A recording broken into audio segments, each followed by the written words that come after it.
Hi, readers. Welcome to Books Connect Us from Penguin Random House. This is a podcast about staying connected with each other and the stories and authors who inspire us.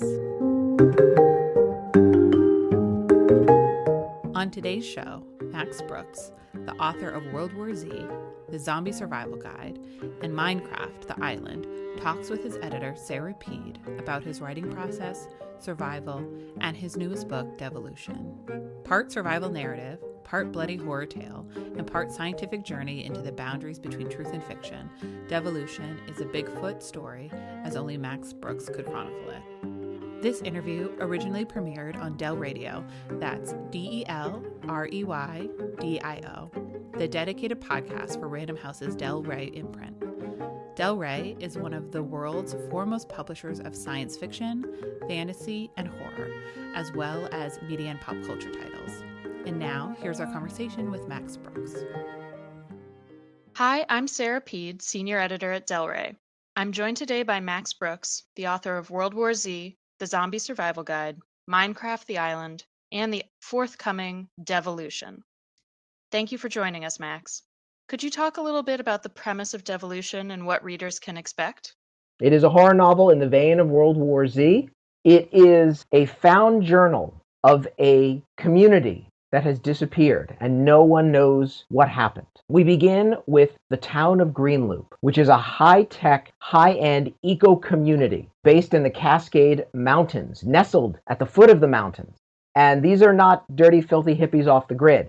These are the epitome of the grid. Greenloop is the new Levittown. It's the new model of the future.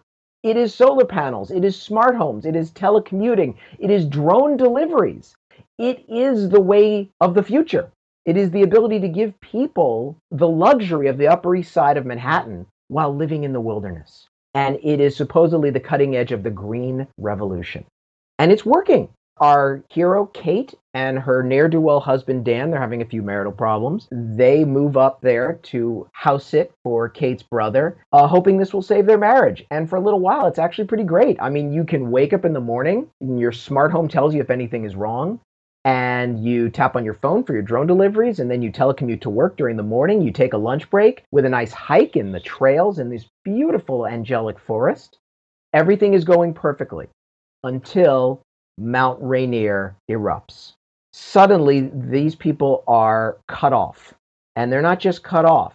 These people are completely forgotten because they're not in the disaster map. No one's looking for them. They're not off the grid, people. Remember, they are the grid. They depend on the grid. They are completely helpless because while they're highly educated and highly paid, they don't know how to change a light bulb. They have to learn to survive. They have to learn to fix their own homes. They have to learn skills. They have to learn to make tools. And that's not the least of their problems because not only is winter coming and not only are they at risk of starving, there is a pack of very hungry Sasquatch creatures that have been driven out of their happy hunting ground. And these Sasquatch creatures need to stock up for the winter too, and they come up against a pen of sheep, which are these people. And that is the premise of Devolution. Where did you first get the idea to write Devolution? I got the idea for Devolution because I've always been afraid of Sasquatch. I've always been terrified. If you know my work, you know that I write about survival. I write about adaptation. I write about people adapting to new situations because their lives depending on it. And it could be zombies. It could be World War I. It could be Minecraft. Somebody wakes up in this whole world where everything's a block and the old ways don't work. And they have to adapt. And that is Devolution. Because these highly educated, highly paid David Sedaris fans realize they're suddenly in a medieval village. And they have to adapt to survive. So for me, this isn't just about Sasquatch. This isn't just about blood and guts, although there's plenty of blood and guts. What I'm trying to do is talk about the bigger issues, which is what I do with all my books. I'm always trying to infuse big picture ideas and lessons and questions about where we're going as a society and using horror or using fiction to do that. Even though this is, on the surface, a Sasquatch book, what I'm trying to do is to talk about our over-reliance on technology, because that's what we're doing. We're right now we're building a society that is based on comfort and no resilience. I mean, look at us all now. Look at us in this pandemic. We all thought same-day fresh delivery from Amazon is great. We can all live on that. But Now we really need it, right? Now, especially in the first few weeks, nobody could go to the grocery store. We needed this logistics train, this tap on your phone and order your food. Now, most of us, including me, it was an inconvenience, but what if our lives depended on it? And that is expressed in my book, where these people in Green Loop, they realize, oh my God, I was living in a world which gave me the illusion that I could live anywhere and still have the comforts of the big city. And that's not true. I was living on strings that have now been cut. So that's one of the big themes I really wanted to talk about, this notion that we have bit by bit given away our self-reliance and become more interdependent, which is fine, but it's interdependence without any backup plan. Speaking of the world today, and specifically COVID-19, you did a delightful PSA with your dad, Mel Brooks. Could you tell us a little bit more about the Don't Be a Spreader PSA and the salient points we should take away from it? It's exactly what I'm trying to do with Devolution, is when you try to talk about these big things, you got to make it personal, right? Because if you just lecture, you're going to put people to sleep or you're going to scare them away. You got to make it about you. You've got to open the heart. You've got to connect on a deep personal level. So with COVID-19, everybody was talking about social distancing, flattening the curve. Well, that's graphs and charts. How do you understand that? How do you understand 20% of the people hit with COVID-19 are going to be severe? And of that, 2% could die. And of those people, we're talking about the most vulnerable in our society. Well, that's a lecture. That once again, eggheads, maps, graphs, charts. I don't get it. I don't feel it. So I thought, let's make it about me and my dad. Let's make it about a son trying to protect his 93-year-old father from this horrible disease. That's personal. So I called my dad and I said, listen, can I do that? And you saw the results. And in the vein of making things personal and realistic, what kind of research did you do for Devolution? Well, anybody who knows me as a writer knows that my hero is Tom Clancy, and I try to make everything real. Also, because I've grown up dyslexic, I'm also terrified of not doing my homework, because I always had to work like 10 times as hard as anybody else. So I'm always like crazy anal about this. Everything about Devolution, everything is based in reality. The volcano, I spoke to scientists from the USGS. I had a map up on my wall of where Reydio would erupt. I actually went to the place where I would have put Green Loop to see if I could physically walk out. You can't. That terrain is brutal. The weapons our characters have to make with these limited resources and limited tools, I actually did that with the actual resources and tools just to see if I could do it. As far as Sasquatch, I stayed away from the lore, the sort of the ooky, spooky kind of lore, because that's a rabbit hole and you can lose yourself in that, and it's always contradicting, and it's also not based on any science. So I went to the science. I studied real primatology, real great apes, because I wanted to, like with zombies, if zombies were real in World War Z, how would it really happen? What is the real cycle of a pandemic? Same thing with Sasquatch. If there was a real species of great ape in North America, how would I really do it? When you read this book, you can trust me. I know what I'm talking about. There are a bunch of different points of view in this book.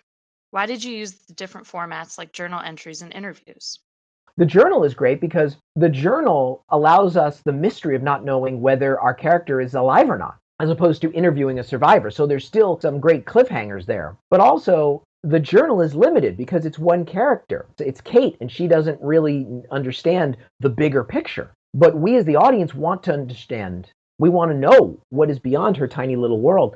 And so I included interviews with experts and people on the periphery of her story to give us context so we could understand the bigger picture. It would be like reading the journal of somebody in a foxhole in World War II. You'd break away to interview the Greek chorus of generals and politicians to give us a broader perspective. And so that's why I wanted to do multi-characters, basically to answer the questions of the readers.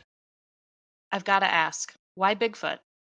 Tell us about your love or maybe fear of Sasquatch? What is so terrifying to me about Sasquatch, and this is what I really tried to get through in the book, it's not good, it's not evil. Good and evil is a human construct. It's an animal. And animals, to me, are pretty freaking scary because you can't negotiate and you can't reason. An animal is all about instinct. Hunt, eat, survive, kill so I don't be killed.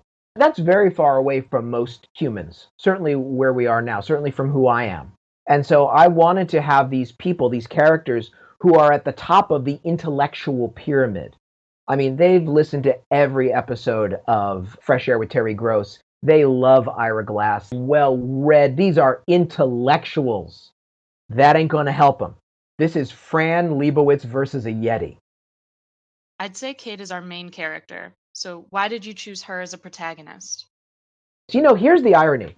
When I first wrote the story of Devolution, I wrote it 10 years ago as a movie. Dan was the main character, and Dan was kind of a straw dog story where like Dan was kind of this sort of pampered loser who'd never failed, and he's has to sort of discover himself and discover his usefulness. But within those 10 years, I've gotten older and I've matured as a parent, and I've also gotten into middle age. And I see a lot of Dans out there. And more importantly, I see a lot of Kates. And to me, the Kate psychology is much more interesting than the Dan psychology.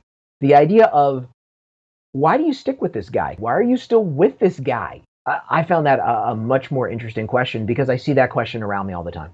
Mostar is my absolute favorite character. She's resourceful, to the point, and honestly, she just kicks an outrageous amount of butt. Was she inspired by anyone in particular?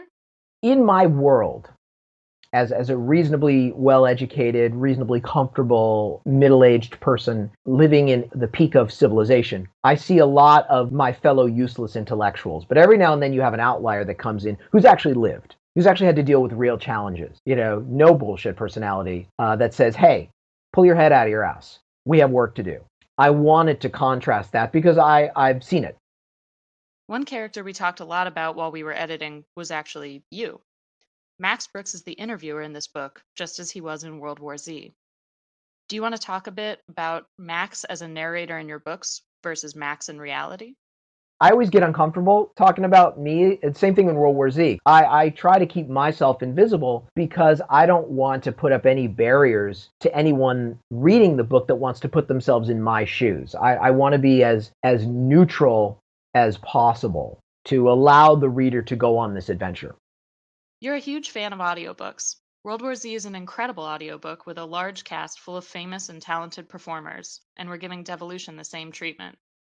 Can you talk a little bit about why you're so dedicated to creating such talent-laden audiobooks? Being dyslexic, audiobooks, very, very important for me. When I was a kid, I barely got through high school. My mother used to take my books and bring them to the Braille Institute to have them read so I could listen, so I could get through high school. So for that reason, audiobooks to me is an incredibly important art form. So I put a tremendous amount of blood, sweat, and tears into the audiobook, and I'm very, very blessed that Random House has always been amenable. I always try to get an all-star cast. To me, this audiobook is not just going to be an audiobook. You're getting a classic 1930s radio drama. I get very uncomfortable tooting my own horn, but let me tell you, this is going to be good. I think people are going to have a lot of fun. What do you read or listen to for fun between writing novels? With COVID-19, I had to go back and listen to the Microbe Hunters, one of the most important science books ever written. It's about the people who discovered the microscopic world and discovered the connection between these little microbes and disease. And it goes all the way back to Leeuwenhoek, who invented the microscope, to the guy who cured syphilis, which means a lot to all of you who are on Tinder right now. So I encourage you all to read that book. So that's what I'm listening to again. Do you have a theory on how long we'll be in quarantine or what the world will look like after? Okay, here's my theory on the quarantine. My father's generation, the World War II generation, used to have a phrase, for the duration. There were no benchmarks. There was no like, hey, at this date, things will end. No, the war ends when the shooting stops. So in a perfect world, we come out when it's safe to come out because otherwise you're going to reinfect people. I found in the National Institute of Health a report from about 1918, where places that released their quarantine too soon just got reinfected. This is horrible, but it's a hell of a lot more horrible if we release everyone too soon and they all get back together and they just reinfect themselves. That could be a disaster. With everyone socially isolating at home, now feels like the perfect time to play Minecraft, especially those with younger Minecrafters in the house. Any tips for folks who may be dipping into Minecraft for the first time with their kids? Yeah, here's the thing about Minecraft. This is why I wanted to write the book. It's not just because it's a fun game. It's the greatest teaching tool ever. Listen, I'm going to get very deep and serious for a minute, so I apologize. But the industrialized Prussian method of education, there's only one right answer. Click the right answer, move on to the next level. That's exactly how most video games are. Click, click, click, click, boom. One right answer, the only way to advance.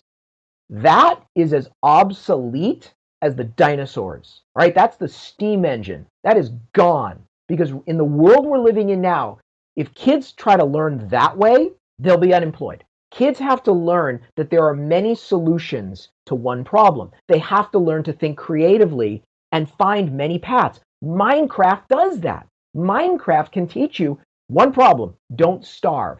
But there's 50 different ways to feed yourself, and 50 different ways for those 50 different ways to find the food to feed yourself. So if you're playing Minecraft with your kids, don't just let them play by themselves. Show them that they're learning. Teach them. Make them aware of how important this is. That's why I wanted to write the book, because the lessons there are endless. This is possibly the greatest teaching tool since Gutenberg invented the printing press. What's your favorite thing to build in Minecraft? My favorite thing to build in Minecraft is a hot tub. I like the tundra because I try to imagine how cold it is on that freezing plain. And so once I hollow out a cave or find a cave and seal it up, I still imagine that I'm freezing. And I think, how am I going to warm myself? So I love the hot tub of the lava glass water. It doesn't just warm you. In my mind, it puts a little warmth and humidity in the air. Because let me tell you, I mean, it's when you're cold and you turn on the heater, it's going to dry you out. So a hot tub is multi-purpose. Do you think using monsters and other tropes from sci-fi, fantasy, and fiction makes it easier to teach people some real-life lessons? Yes, it's so important. You don't want to do some sort of lecture that's just going to put people to sleep. You've got to be exciting. You've got to entertain. You've got to make it personal. Horror, monsters. Monsters is a great way because you don't want to scare people. You don't want to trip the ego defense mechanism and make it too scary. Look, I've been saying for years, you walk into a room, ironically, talk about a pandemic, you clear the room, right? Before today. But you talk about a zombie outbreak, everybody starts talking about their plan. That's why the CDC had a zombie plan. Brilliant. Entertain and then educate. What do you want readers to take away from Devolution? I want readers to, first of all, have a really fun time, have a really good scare, look out the window to see the trees rustling in the night and be terrified of a giant shaggy fist smashing the glass, as I was when I was a kid. But I want them to think. I want them to think, how interdependent am I? How useful am I? What skills don't I have? What if something goes wrong? Which the world has agreed right now, because I think we're all thinking, what could go wrong? Thanks so much for joining me, Max. Listeners, Devolution will be available in hardcover, ebook, and audiobook editions this summer. Thank you for your time. I know this is a stressful time for everybody. Thank you.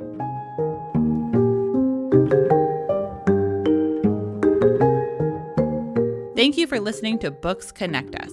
For more great book recommendations and information about your favorite authors, feel free to follow Penguin Random House on social media or visit penguinrandomhouse.com. And if you've enjoyed what you've heard, go ahead and leave us a review on Apple Podcasts, as it helps more listeners to find our show. This podcast is produced by Pat Stango and edited by Clayton Gumbert. I've been Erin Leaf, and until next time, this has been Books Connect Us.